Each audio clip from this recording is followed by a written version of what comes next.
Hey everyone, I'm your host, Robbie Strazynski. Thanks so much for joining us on episode number 63 of Cards Chat, the friendliest poker podcast in town. Today's guest has become known in the poker world over the last year for being one of the most generous and classiest guys in the game.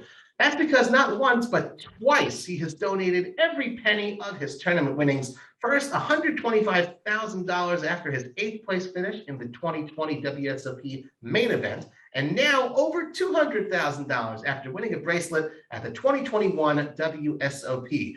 The name Gershon Distenfeld is already one that'll never be forgotten in poker circles, but what else do we know about the man beyond his charitable giving? It's time to find out some more. Gershon, welcome to the Cards Chat podcast. Thank you very much, Robbie, for having me. My pleasure to be here.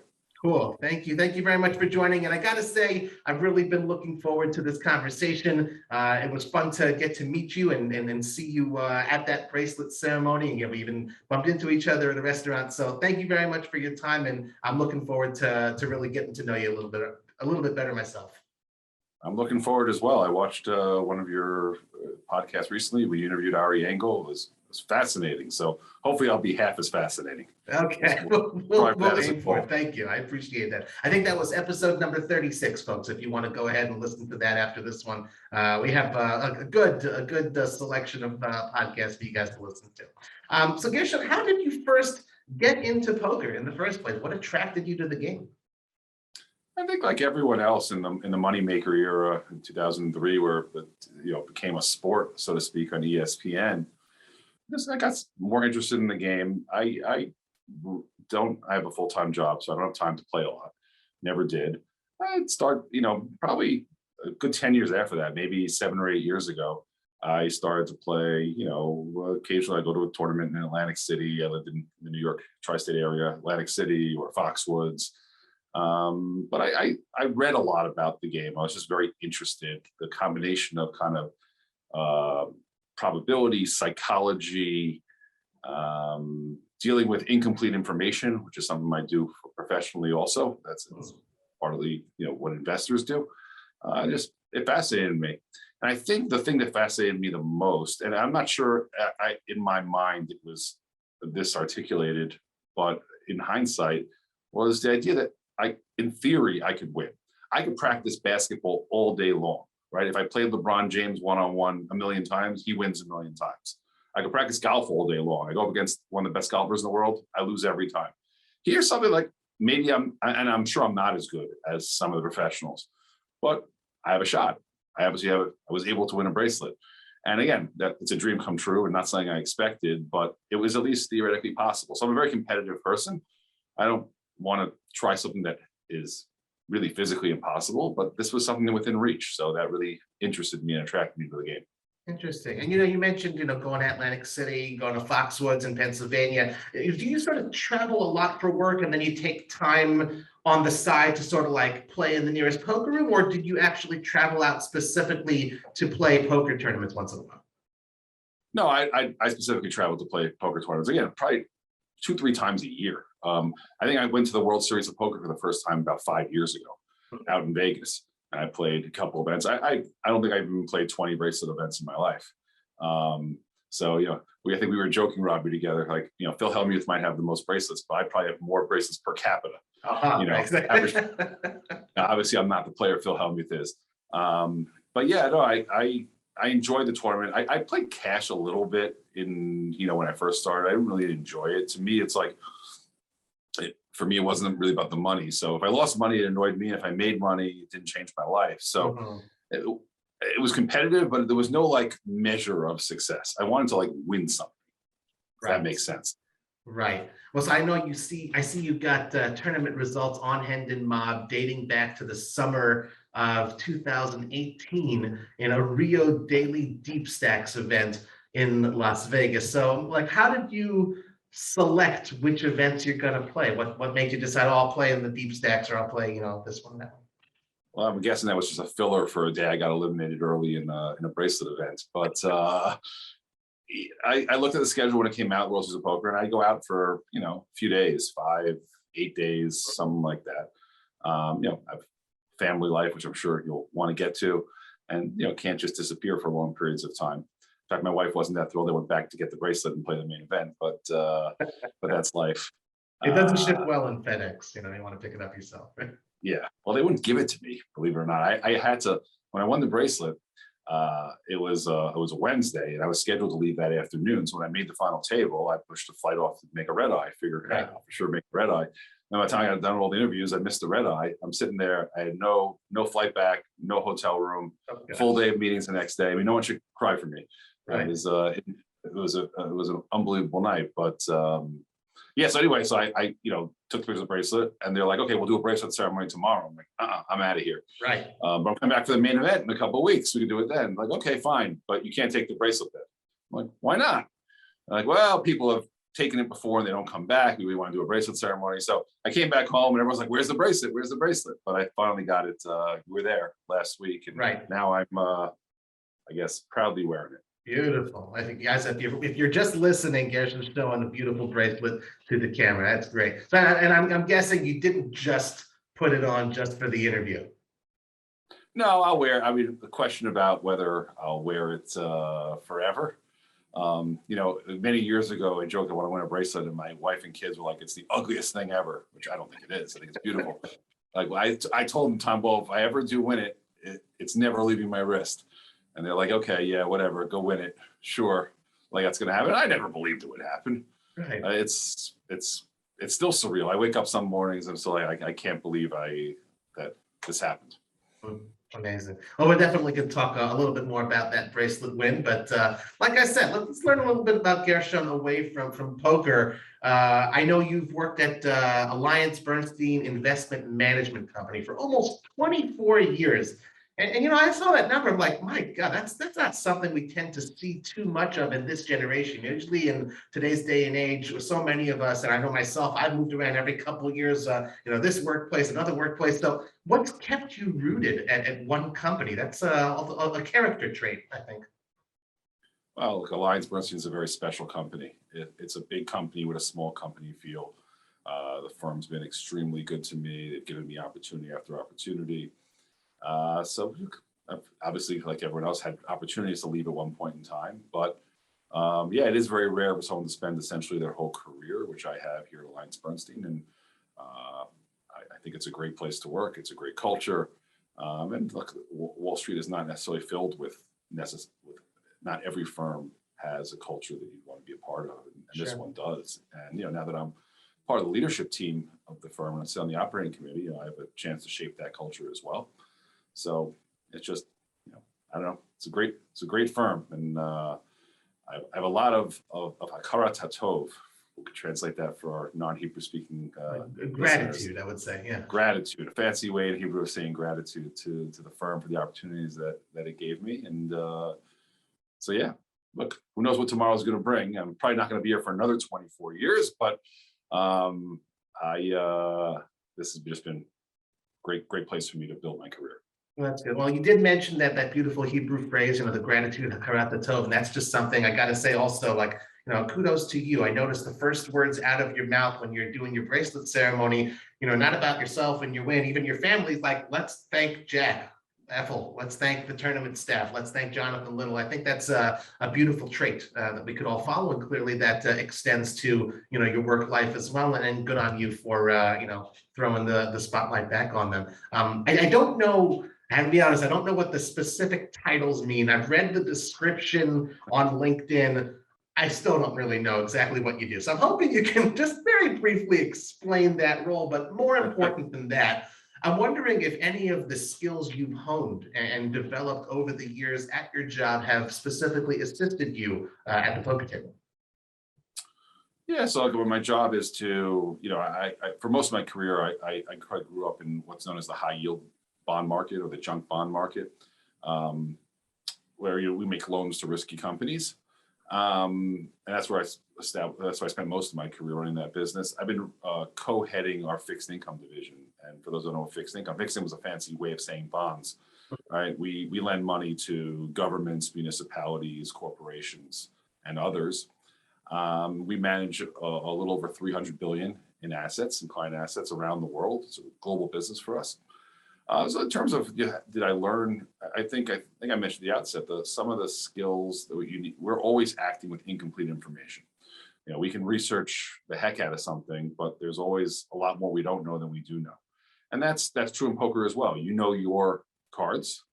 You know if you're a good player. You know the range of cards your opponent might have, but there's a lot of psychology both in markets and in poker. So, I think there's definitely similarities.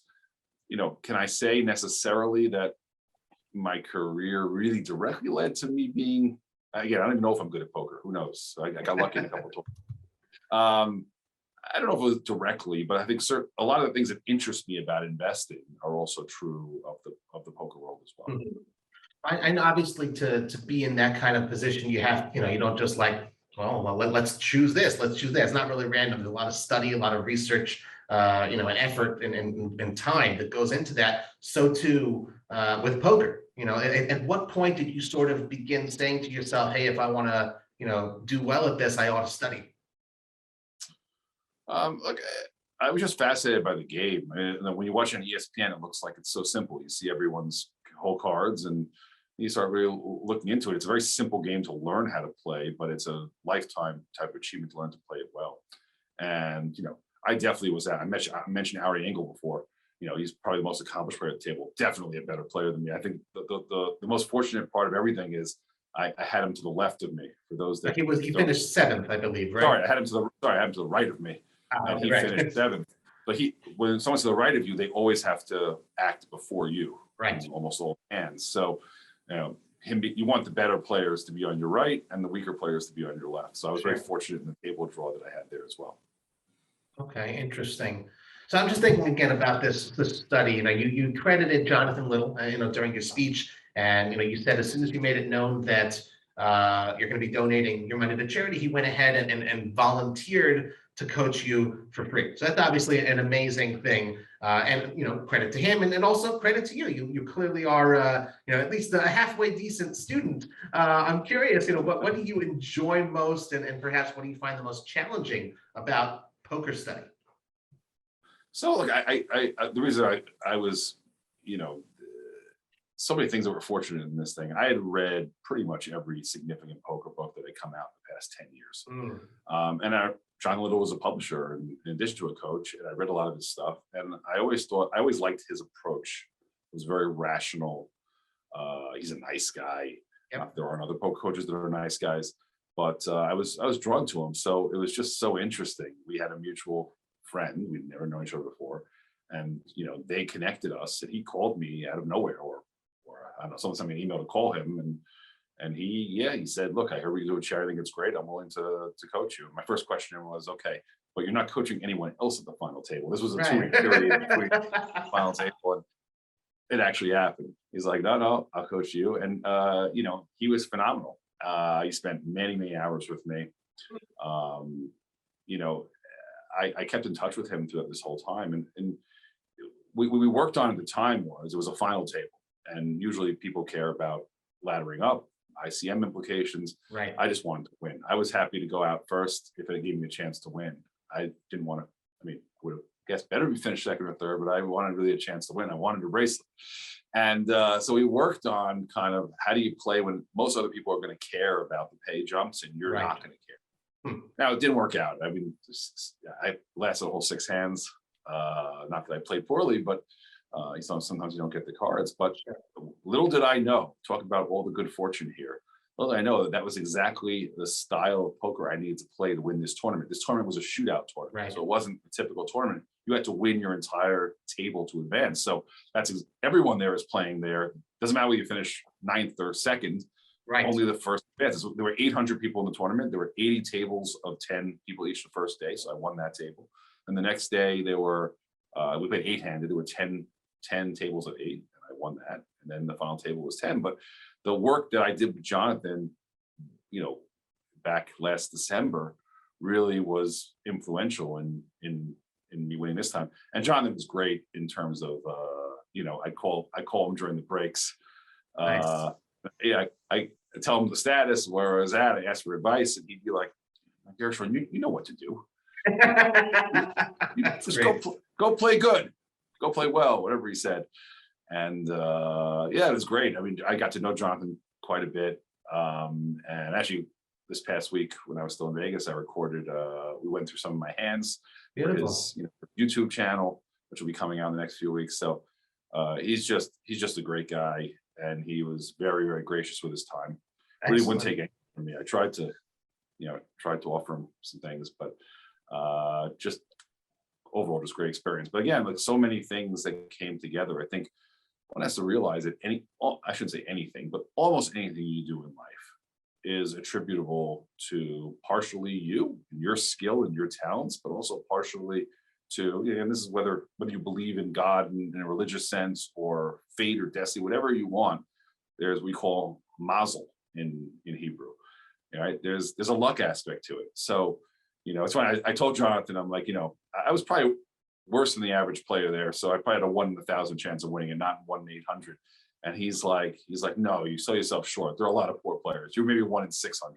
That's not the point, right? I mean, best players in the world, right? All the famous players. How many made the main event of the final table this time, right? Right. So you need to have a certain amount of good fortune. I certainly had it. It's funny. We'll talk more about the actual heads up match, which was a 4-hour heads up match.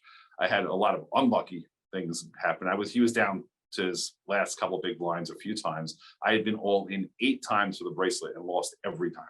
Wow. The commentators on Poker Go actually said, they made a comment, and he's got 9 lives. So finally, 9th one, where I actually got it in poorly against him. I was able to get lucky on the turn. Go figure. How about that? Well, first of all, shout out then, of course, to Jonathan. He was a guest on episode number 8 here on the Cards Chat podcast, and everything we're saying about him, if you listen to or watch that episode, just absolutely confirmed. Another absolute class act, wonderful guy, and stand up, really, really good dude and a great coach as well. Obviously, pokercoaching.com, a very successful endeavor. So after that experience, would you say that, you're more of a shootout specialist? Does that play to your strengths, generally speaking? And those are the type of tournaments you'll be competing in from now on? I'm not sure. Well, the shootouts are the rarer of the tournaments, so probably I'll compete in anything. Sample size of 1. I did well in 1, right? So I really like the format.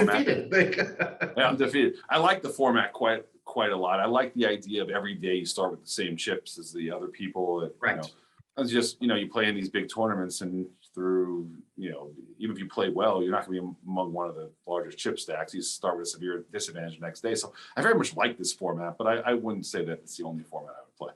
Okay, that's fair. Well, speaking of formats, and I know last year during the pandemic, pretty much all poker was played online. I know you competed very hard. You got, also a good amount of results on the Hendon Mob. Was online poker kind of new to you at the time, or is it something that you had dabbled in prior to last summer? I had dabbled in it, but I hadn't really played a lot. I played it because they started to have the bracelet events online. And I wanted to have a bracelet. I much prefer the live game. I'm more of a social being. I like interacting with people. I have ADHD, so it's very hard to sit in front of a screen by myself, but I can sit at a poker table with other people just chatting and stuff. So I much prefer the live game. I moved from New Jersey to Florida this past year. So the real reason I could just say is it's, you can play online in New Jersey, you can't play in Florida. But one of the few benefits living in New Jersey, that's a different topic.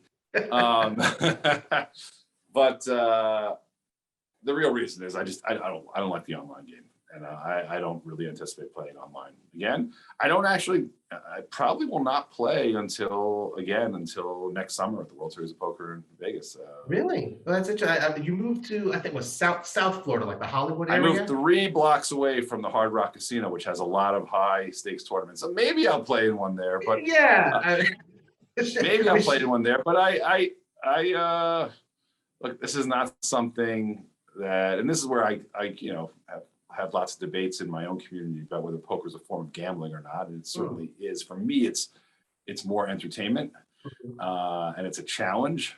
And I'm not likely to become addicted to it, which can be a problem in gambling, as we all know.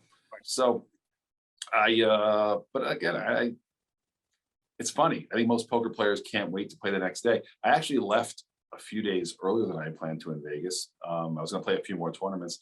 I got to the point where I'm like, okay, I won a bracelet. I played like the main event. I didn't do well there. I played a couple more tournaments. I almost cashed in one of them, but fell just short. And I was like, just, you know what? I'm ready to get back to life. I'm ready to get back to my family. I'm ready to get back to work. So I actually went home earlier than I expected. I don't have this burning. I think most players will tell you that, you know, they can't wait to play the next tournament. I like that. And I'll I barely get play tournaments. Sure. I think what'll happen is I'll want to play, you know, I'll get the bug again at some point. I'll start studying again a month or two before the next World Series of Poker. People invite me to their home games all the time, and I don't really play at home games. I don't like the idea of like taking money from friends, and so I enjoy the atmosphere of sitting down with people you don't know and just socializing with them. And I just got to sit next to Ari Engel during the final table, which was great. Someone I got to know him a little bit. We were just chatting between hands, and great guy. And as I mentioned before, I watched his podcast. Great story as well. Yeah, very cool. Well, if Tony Burns, my good friend over there out in Seminole land in Florida, sees this, maybe he can convince you to be like a guest bounty or something if they run something great. That'll I'm be actually interesting. a guest. I'm a guest bounty in the synagogue I joined in Hollywood, Florida, is having a poker tournament one of the nights of Hanukkah. There you go. I'm going to be a celebrity bounty in that one. There you Who would go. have thought I'm a celebrity? You too can eliminate Gershon and get the gelt. Gelt is some money there. Very cool. So again, I did pour through, the little, minutiae there. I noticed that there was an Omaha 8 or better result on that Hendon profile of yours. What percentage of your play is Holdem as opposed to Omaha or any other, non-Holdem game? I mean, it's almost all Holdem. I played, I think that was the only Omaha. Oh, sorry, I played an Omaha high-low in this series also. I played 1 2 to 7 triple draw. I played a Raz tournament, and here's how I did it. It was the tournament that made sense to play the next day, and I bought a book on Amazon Kindle the night before, a strategy book, and I just read it, so just I wouldn't embarrass myself. And I almost cashed in that high-low. I was a few away from the money in that Omaha high-low.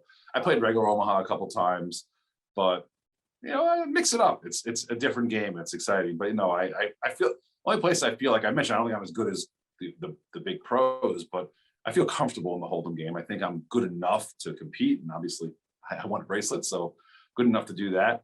Where I'm sure those games, because they're less studied, also the less people play them. My guess is the advantages for the people that know what they're doing are even greater. So I'm probably at a big disadvantage, but it was fun. Well, that kind of dovetails into my next question, is because I say, well, if the hunger is to win a bracelet, perhaps we should be studying a little bit more of the mixed games and have some better odds, in smaller fields. Yeah, the truth is that I think you're right. I think that may be where I go with this. It may be that I start to play more of the mixed games for that reason. I saw when I played the Omaha High-Low, I think there were 800 something people in it, which is also smaller than most of the Hold'em events.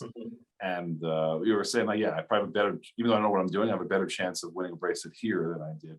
But like, I also, I don't know.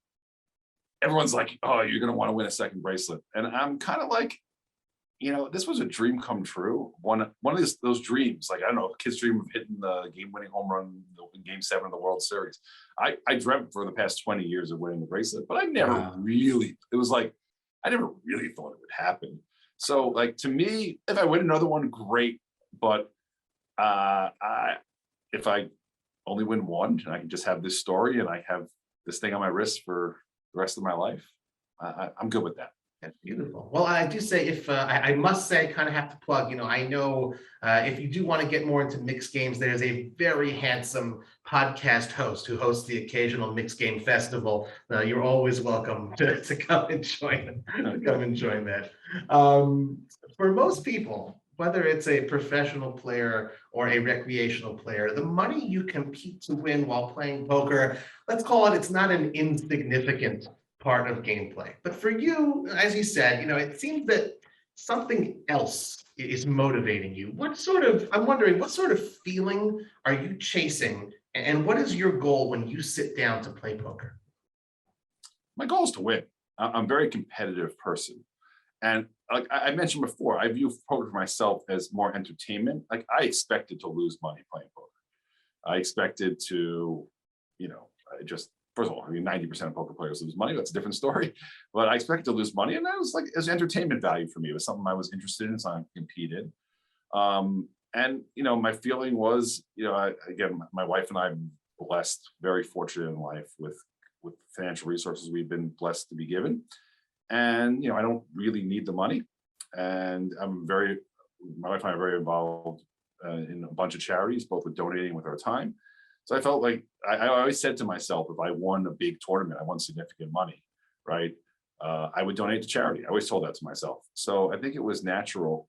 And I guess, I could have obviously just kept it quiet. I really wanted to try and influence other people to do the same. I think if you are, I mentioned the bracelet ceremony, as you remember, Robbie, for your listeners, people that play this game are very fortunate. They're fortunate to, in many ways, to have the funds to play, to have the time to play, to have what we take for granted most often, good health to play. I think the least you could do if you actually win a lot of money is give a little bit back. Yeah. And I asked poker players to consider giving 1% back. I would prefer 5 or 10, but 1% sounds good. You win. I won $204,000. You can give $2,000 off of that, right? Yep. The main event winner is going to be crowned tonight, is going to win $8 million, and he can give $80,000 to charity. Yep. I think, look, it's a responsive. I believe not just poker, as in life, those that are blessed with the financial means are obligated to give back, and everyone can give to what speaks to them. I would never tell anyone what charity they should give to, but unfortunately there's a lot of needs in the world. They're not finite. Doesn't seem like they're finite. Right. So there's a lot of good that can be done with those that are blessed with making a lot of money in anything. So why should poker be any different? It's beautiful. And you said, you always said, if you win a big one. So is that the same for all? I know, like way back in the day, it's like you said, been into poker for 20 years. Barry Greenstein was known as the Robin Hood of poker, and he made all his money in cash games, and anything he won in tournaments, he also decided to give to charity. So was it always, and has it always been like that? Any tournament winnings, that's a charity thing, or just specifically like the big wins? Yeah, no, it's any winnings, but they've been rounding errors till now. Right? You see the heading on results, you don't see the buy-ins for it. So I was definitely a losing player beforehand. That's fair. But I was thinking in terms of a big score that I would add it to the charitable funds that we already give. Huge. And so that's just, I don't know, it's something I ingrained by my parents, my in-laws, to just be. And not everyone, by the way, there's many ways to be charitable. Some people don't have the funds to be charitable. That's okay. You can give your time. You can give your emotional and psychological support to people that need it. There's lots of ways to make a difference in the world. And again, those that are blessed with whatever talents, it could be money, it could be time. I think people should feel an obligation to give back. Beautiful. It's an incredible message, and one that can't be repeated enough. I do want to talk about these charities. You can't not talk with yourself about the charities. Like you said, there's just an infinite amount of need, unfortunately, in the world. There's so many wonderful organizations, so many great causes to donate to. I imagine that's an incredible challenge to a degree to say, okay, here I am, blessed to be in this position. We've got a couple $100,000. How do you decide what sort of decision-making process do you go through and say, okay, this is where the money's going to go, everything should go to one, or it should be distributed to a number of them? Like what sort of thought process goes, and how do you make that decision? Yeah, well, look, this has weighed on me for a number of years. Having been in a position to be able to allocate charitable dollars, I kind of take the approach I take in investing. I want as good a return on my investment as I can. So yes, if there were a finite number of needs, that wouldn't apply, but there aren't. So I look for opportunities where spending $1 translates into more than $1. So I'll give you a couple of examples. One of the things that is most dear to my wife and I is these what are known as chesed missions that are done by NCSY, National Council of Synagogue Youth. They take teenagers and they bring them to disaster areas to help rebuild the areas. And so there's a cost to that. And the reason why that has such a great return, it's not just about the people you help, which I don't want to minimize. I've gone to missions to Detroit, New Orleans, Puerto Rico, and it's amazing the satisfaction you get from actually helping someone. But more than that, it's what it does for the actual teens, how it changes their perspective in life. These are mostly teens from affluent neighborhoods, relatively affluent neighborhoods, and they go and they see that there's a whole world out there, and they take pride in helping others. So to me, that's a return on the dollar. Another thing there's an organization I'm sure you're very well familiar with in Israel, where you live, called Leket. Yeah. They do food relief, and there they essentially they kind of rescue food from corporate cafeterias and from bar mitzvahs and weddings, etc., and they distribute it to the needy. And it's with a logistics company. Every dollar that you spend there saves about $5 worth of food. So you're really getting leverage on your investment. So, the saying, you can teach you can give a man a fish and he eats for a day. You can teach a man to fish and he eats for a lifetime.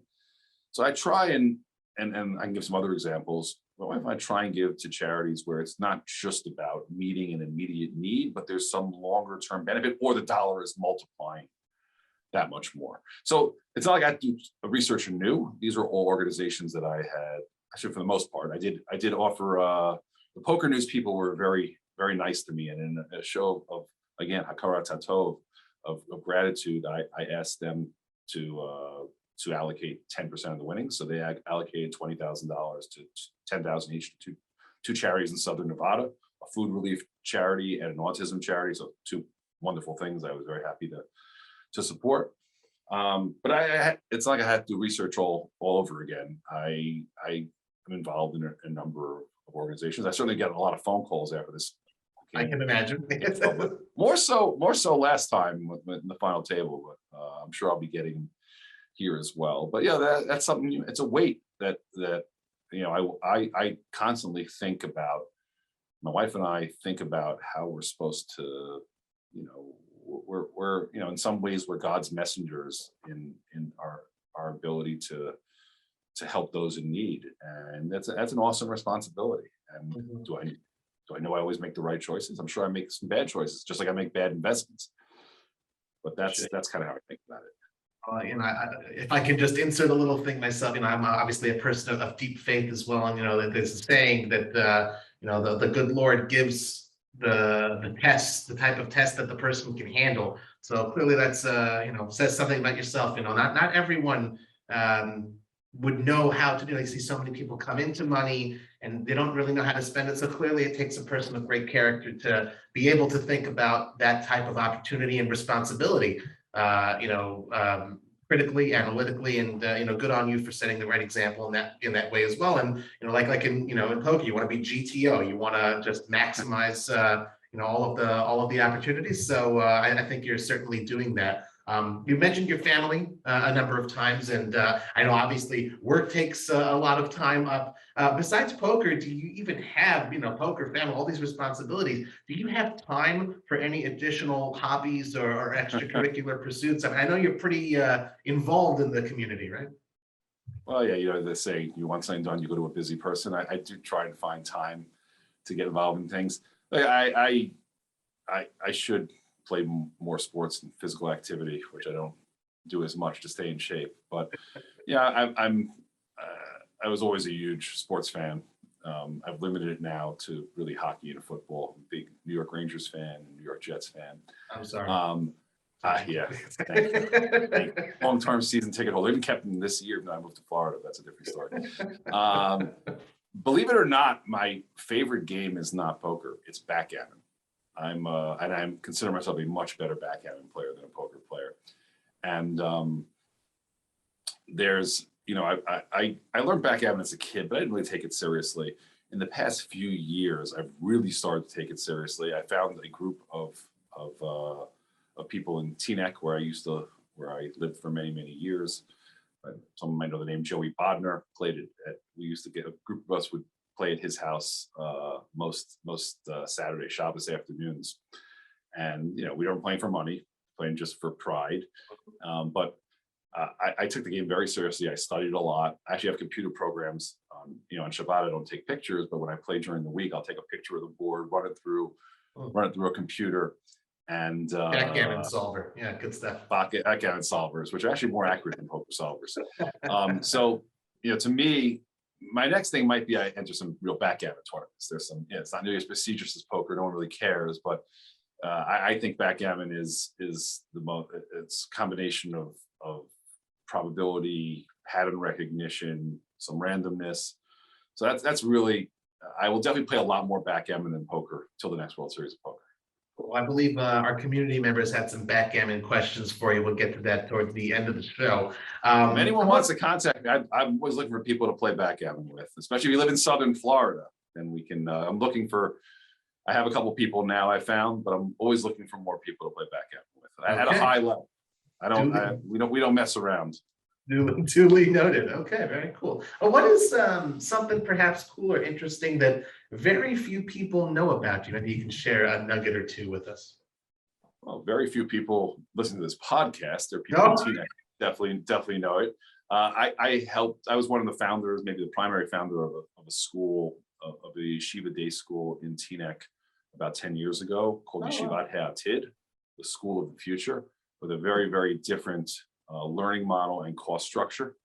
I had seen the rise in day school tuition, which is really something that most Orthodox families feel is not really a luxury, it's a necessity, and with no end in sight. And I looked for, I guess it's a common theme. I try and look for ways to do things differently. So it was a controversial move at the time in the community because it was a threat to some of the established schools, but the school today is thriving. I sent my kids there. It has, I think, about 700 kids now in K through 8. We actually got 117 kids the first year in pre-K, kindergarten, first grade, which is unheard of for a new school. So I guess that's something that most of your readers wouldn't know. You can look it up, Yeshivat Ha'atid, Heatid. A very unique model that's been tried, people learned from and tried to copy across the country. So I'm very proud of that. I guess that's one thing. If you want to press me for another, maybe I'll come up with one. I think that's fair. And I'm going to ask my brother. He lives in Teaneck, so I will ask him, if he's heard of that yeshiva. I'm sure he's heard of it. Very cool. Well, Gershon, you are a family man. In your bracelet speech, again, I got to keep going back to it because it was just really wonderful. You mentioned your wife, Aviva, your 4 children, Shoshana, Talia, Esti, and Aryeh. How did they react last year when you made the main event final table, and then this year when you won the bracelet? Well, we've had a running joke for like 10 years. I joked to my kids, I'm going to quit my job and become a professional poker player. I was never serious, and they knew I wasn't serious. But we joked that it would ruin their shidduchim prospects. For those that don't know shidduchim, the marriage prospects, their ability to find someone to marry down the road, because we would be tainted. Their father is a poker player. Actually, I've told them recently it's exactly the opposite now. It's only going to help you. For sure. Oh, your dad won the bracelet? Oh my God, that's exactly, so cool. I gotta meet that guy.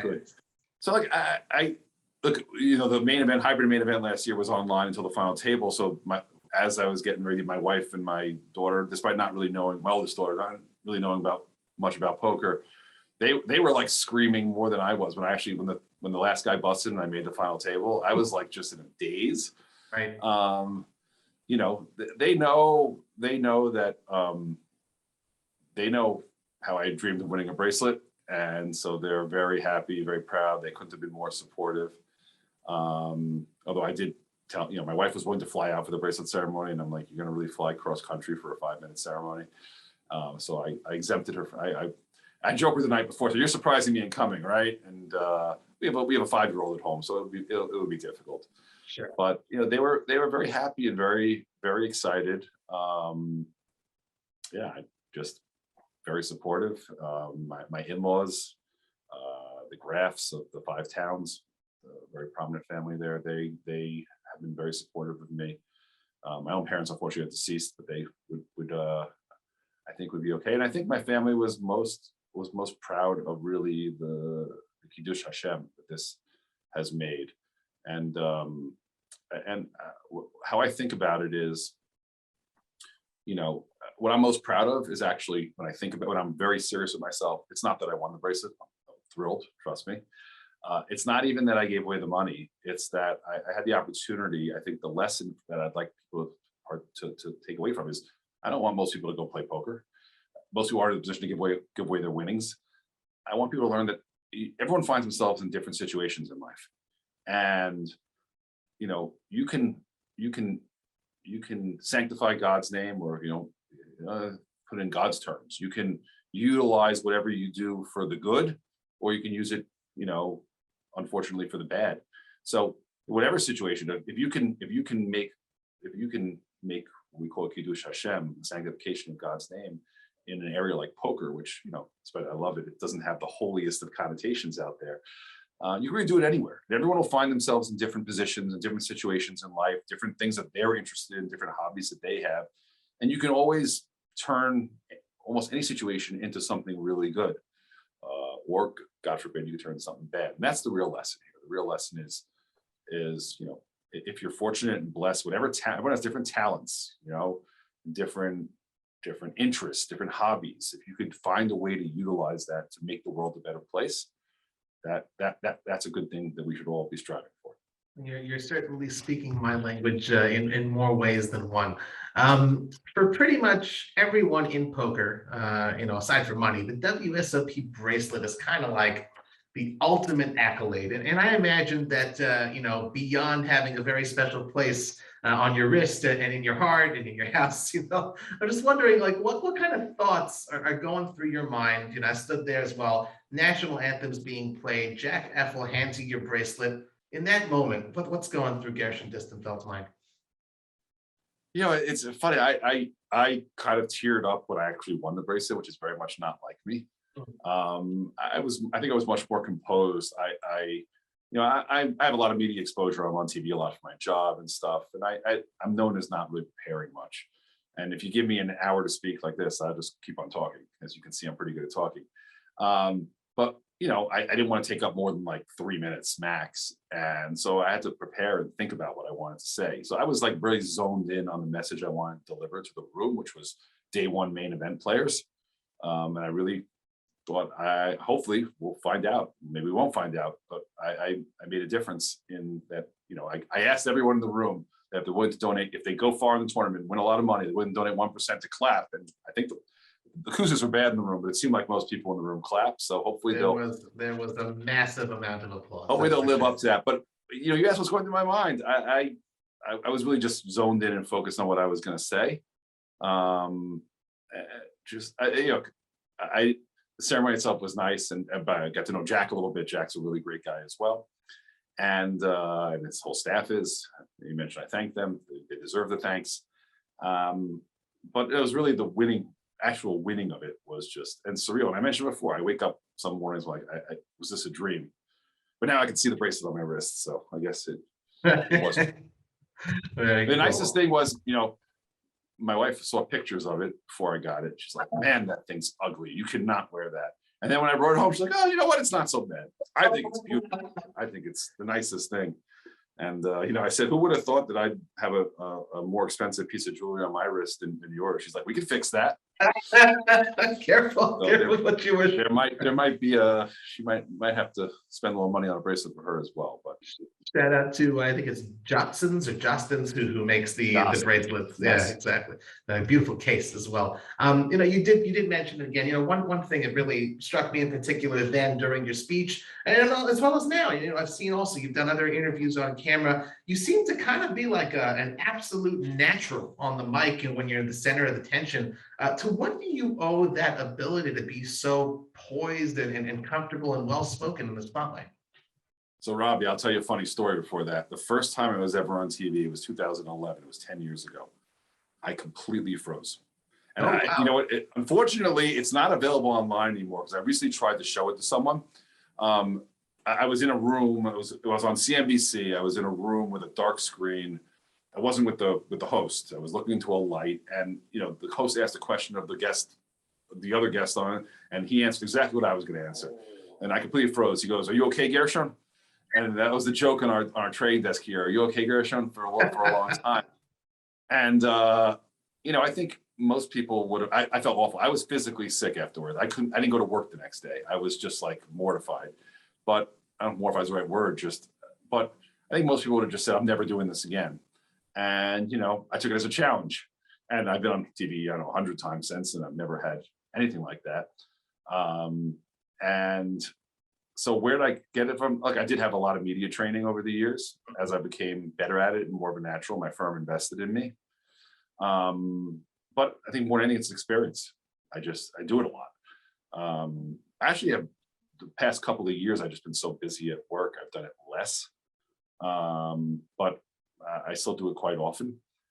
So I guess, yeah, just it's definitely part nature, part nurture, part training, part actually coaching on it, and partly experience. Oh, well, it certainly works quite well. You definitely, again, like I said, a natural on the mic, and it was pretty cool. Like, you don't often hear Bracelet speeches that are that, fine tuned. It was really, really well done. I got one more question for you, Gershon, before we move on to the community questions. You meet a lot of people at the World Series of Poker, and when you're in the winner's circle, you meet even more. I know you've become friendly with many of us in the poker media corps, as you mentioned, the poker news folks as well. And I imagine, again, like you said, a lot of old friends and faces all of a sudden come out of the woodwork over the last few months after hearing about your success and what you've chosen to do with the charitable donations. So I'm wondering, perhaps if there's like a way that you could capture what has this entire experience of the last 8 months, these two times where you've just sort of earned your place and thrust into the spotlight. What have been some of the highlights on a personal level beyond obviously the winning the bracelet itself?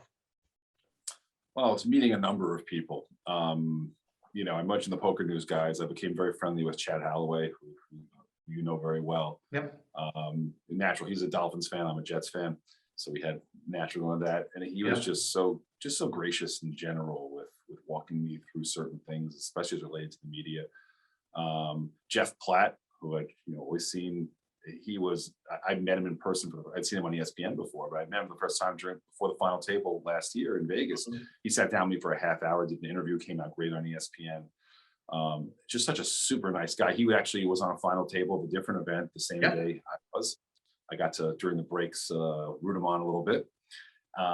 So he's been great. It's just random. I met on day one someone I knocked out, I believe. He definitely lost at my table. I don't remember if I knocked him out, but an Israeli, Omer Gabay, who just I became friendly with, and we ended up exchanging numbers and stuff. And I was on his rail. He cashed in the main event. Great. And I was on his rail during the money bubble of the main event. He was at the featured table because Chris Moneymaker was at that table also. Uh-huh. And so look, I met Jack. There's a guy, Johnny Hernandez, that works for Jack. It just was so super helpful in everything. And and I just meet players, and it was interesting. There were a lot of players. I was surprised. A lot of players, maybe an hour into playing with them, they go, "Wait a second, you look familiar. You're the guy who donated the money." And sometimes it was before the bracelet, also from last time. So I made a lot of friends. Like I said before, I like the camaraderie and the social aspect of poker. I went over to Daniel Negreanu, got a picture with him. He knew who I was. I was surprised. I mentioned Ari Engel. It was great to get to know him. So I don't think anything one moment encapsulates it, but poker sometimes gets a bad rap. I've experienced, or poker players, and I'm sure there are definitely ones that deservedly have that bad rap, but I've had mostly good experiences, almost all good experiences with some very very good, humble people. Jeff Platt was, he blew me away at the main event last time. He tweeted out after I got eliminated, like, what a great guy. He went around thanking everyone afterwards. And I don't know, to me, like, I didn't think, I actually thought it was a little bit of a sad comment. And I actually told him that. I said, like, I didn't think it was anything so special. Like, these people, it was Christmas time. They were all working very hard. We created a bubble from COVID and stuff. Yeah. I just thanked them. It wasn't a big deal. The fact that it was considered special that most other people don't, is a little bit of a sad thing. But anyway, I blabbed on it. Oh, I will just give that shout out to Jeff Platt. He was also previous interviewee here on the Cards Chat podcast, episode number 46, folks. If you want to hear the another class act, another wonderful guy, incredibly talented, and dare I say, quite dashing as well. The dashing Jeff. Well, sorry, Platt. I will say, sorry, one thing just came to mind I Sure. forgot about. So in between, the Friends of IDF, Friends of Israeli Defense Forces, organization that helps support the soldiers in Israel, did a charity tournament online. Yep. And Eliezer and Jeff Platt were kind of the big names. I was one of the smaller names, having made the final tables. We did a charity tournament together, which was a lot of fun. Yep. I got to meet Ellie this time. I came to him in the main event. He also, I never met him before. I didn't even say hello to him. He goes, Gershon, how are you? That's my man. That's my man, Ellie. He's at like episode 24, and you may not know this, but we're well, look, we got. Well, Ellie's a very good friend of mine as well. I translated his book from Hebrew into English, his autobiography. But you probably haven't heard this, but this is being just released on December 1st. But as we're recording this, Ellie was inducted into the Poker Hall of Fame. So congratulations. We'll use this opportunity to say that to Ellie Eliezer. Let's move on to this segment of the show now. We turn to you guys, our Cards Chat community, to see what questions you wanted to ask our guests. We have a dedicated thread on the Cards Chat forums for this. So as we announce who our future guests will be, please be sure to send in your questions. And the first one comes from a regular, Antonis32123. Thank you very much for sending this one in. Gershon, which pro poker players are your favorites, and do you admire the most? Oh, my favorite is probably Daniel Negreanu. Just he's entertaining. He has the ability to, sometimes he can read a hand. It's like he has X-ray vision and can see the cards. Probably but I like a lot of them. I'm very fond of a ex-poker player. She won't play anymore, Annie Duke. Ooh. Annie Duke, for her work, she basically does more kind of corporate psychology now. Mm-hmm. Or she wrote a book called Thinking in Bets, which was her lessons in the poker world to really life in general about how you should look at things as a series of bets. So I admired her as a player. I remember when she played and her brother Howard let her. So those are the kind of the people. I mean, obviously Phil Hellmuth is entertaining. But who do I admire? I admire the people that are just able to. What I learned this past trip is, like, I would be a terrible pro poker player. I would get bored. I couldn't do it. I just couldn't do it. I love the game. I'd love to play every few months and then go back to normal life. So those people that are able to really concentrate and sit there and day after day and study and all that, and they're no shortage of pros who do that. Very cool. Okay, great answer. But by the way, yes. My biggest, if I want to see one person win a bracelet, it's going to be Jonathan Little. I'm a huge fan. I want Jonathan Little. He's come close a couple of times. Yep. But it's not right that a new student of his has won a bracelet and he has not. But I'm very confident he's going to win one, and I'm going to be cheering him all the way, and hopefully get to witness it. I think we will too here in the Cards Chat community as well. And he's mentioned in this second question by Antonis 32123. Outside of Jonathan Little, Antonis wants to know whether in poker or outside of poker, has there been anyone who has helped you or inspired you to become a better poker player? There's one other author that I really like, Alex Fitzgerald. I don't know. Assassinato, yeah, Assassinato. He is a little less well known. I actually did a little private coaching with him about 3 or 4 years ago. His style is, I think, more to teach you how to beat the bad games. And Jonathan Little is more focused on the better games. So I think John was a better coach for me, but I like Alex's thinking quite a bit. Who inspired me? I don't know. All the role models in my life inspired me to kind of try and excel at that which you have God-given talents in.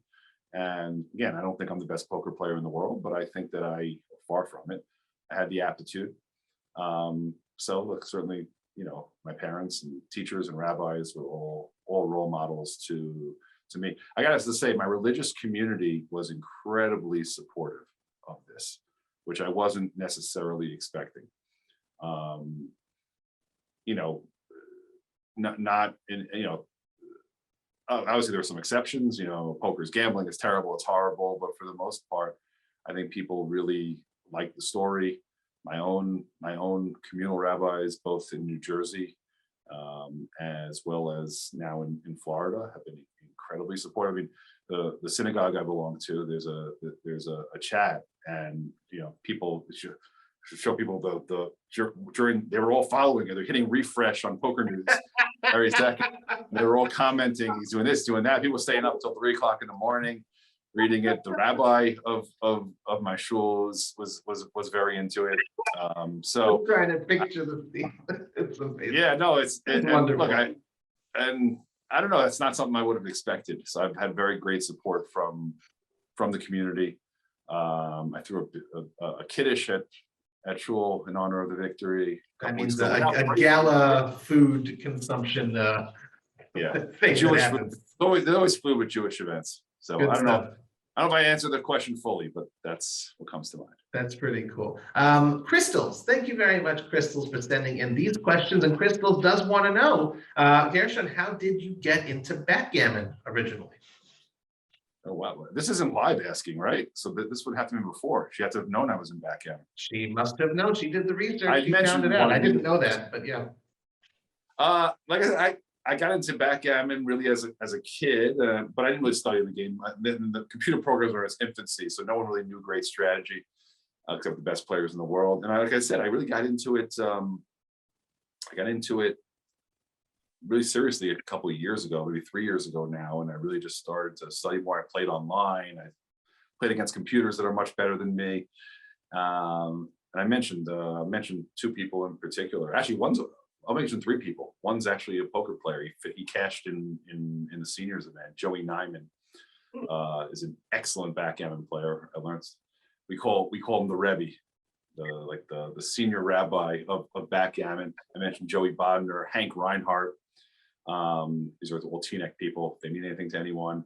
I'm lucky to play with a group of players that were kind of my level. Some a little better, some a little worse, but all pretty evenly matched, and we learned from each other. We were more social. Like we didn't we talked during games. Someone did a move.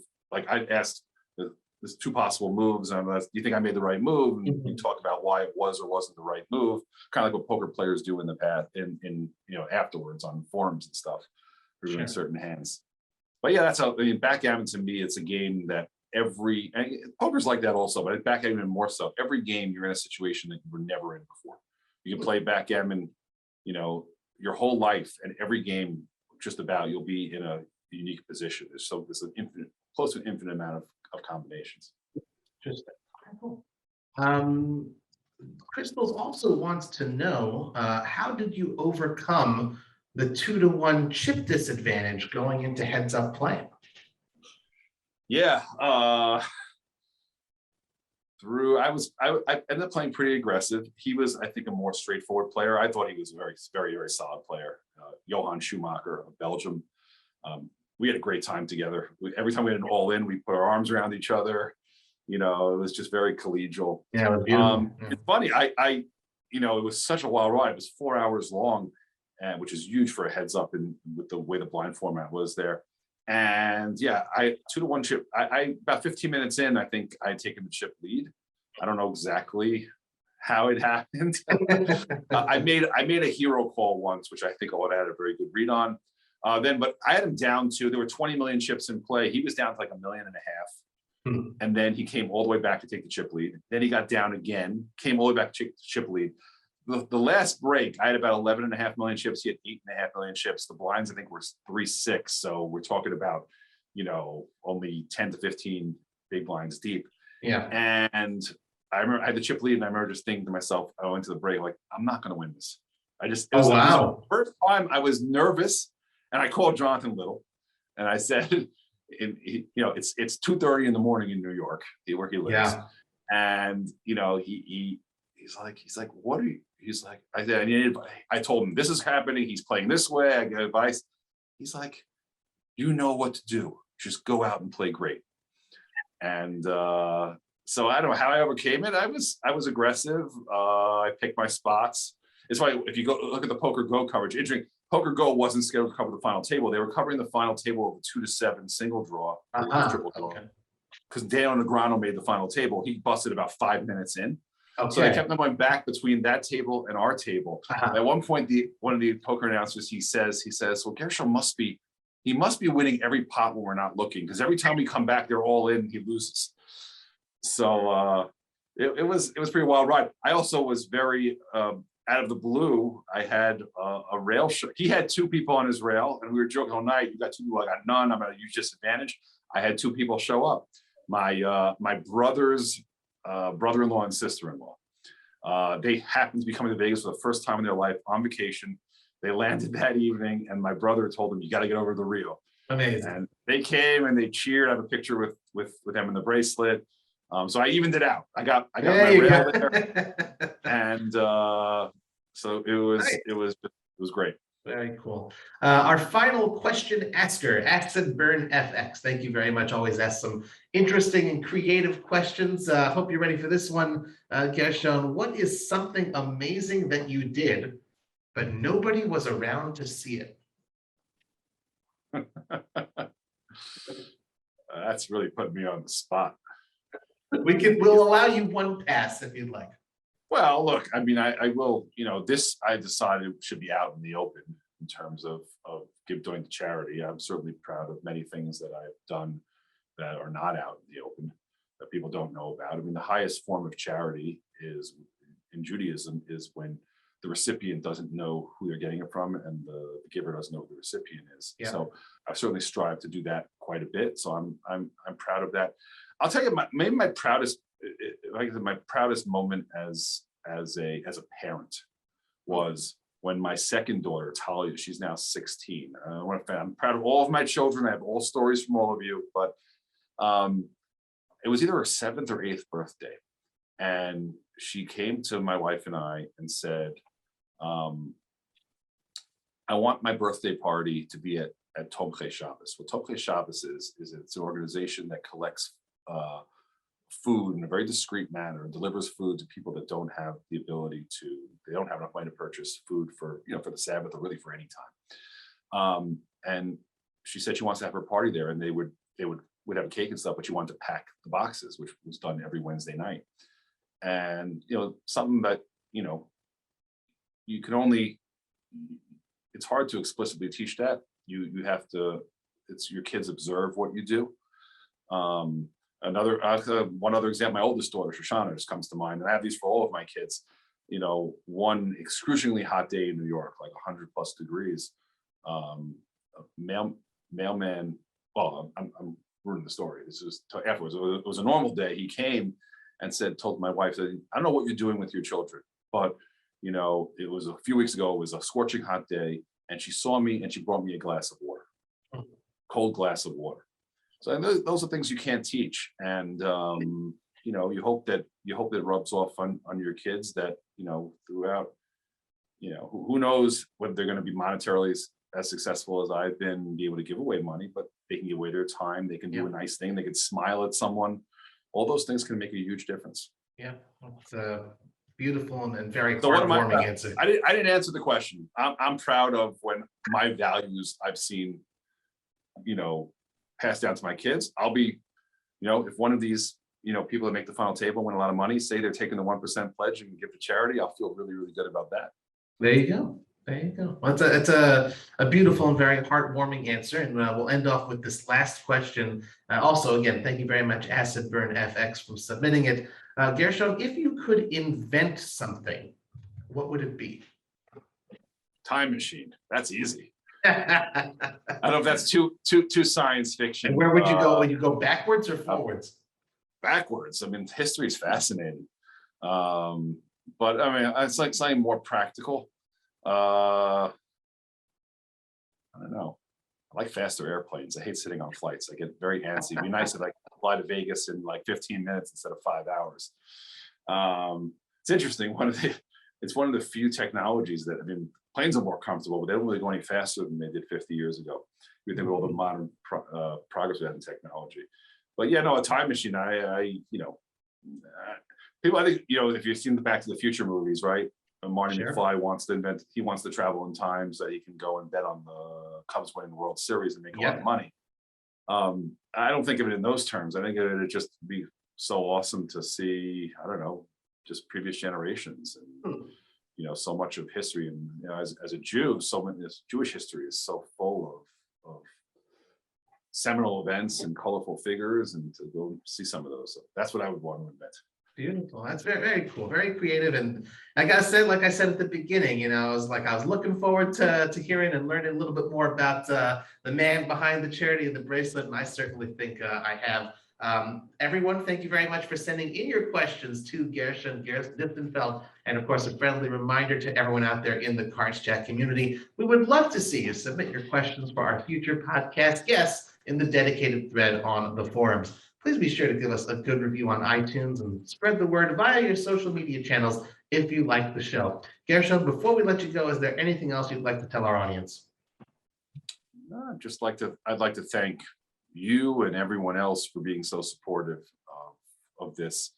I ended the bracelet ceremony with a brief prayer. Baruch shehayanu v'kimanu v'giyanu l'zman hazeh. Blessed be, loosely translated, blessed be he who allowed me to reach this moment.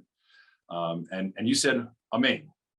And that was incredibly meaningful to me. That it's customary in Judaism when you hear a blessing that you basically say amen. And I guess repeat means a lot of things. But again, I just think the whole poker community has been, the community at large has been just very supportive, very, very friendly, overwhelming with praise. Much of it which I don't deserve. You've been a little bit over the top here. Person asked me what am I most proud of nobody knows about. I got lots of things that I'm not proud of that nobody knows about, as I'm sure we all do. So I'm not nearly as good a person as people are portraying. So that's but that it is what it is in life. But I want to thank you, Robbie. Thank you for having me. Thank you for the support you showed me in Vegas, and just you're representative of everything that's good about the game. And that's exceptionally kind of you. Thank you very much, Gershon. And I do hope, for the sake of our entire poker collective, that we see a lot more of you, and hopefully in the winner's circle doing what it is that you do so well. So thank you. Thank you all for tuning in once again to another episode of CardsChat. I'm Robbie Strazynski. You can follow me on Twitter @CardPlayerLife. I wish you all a wonderful day.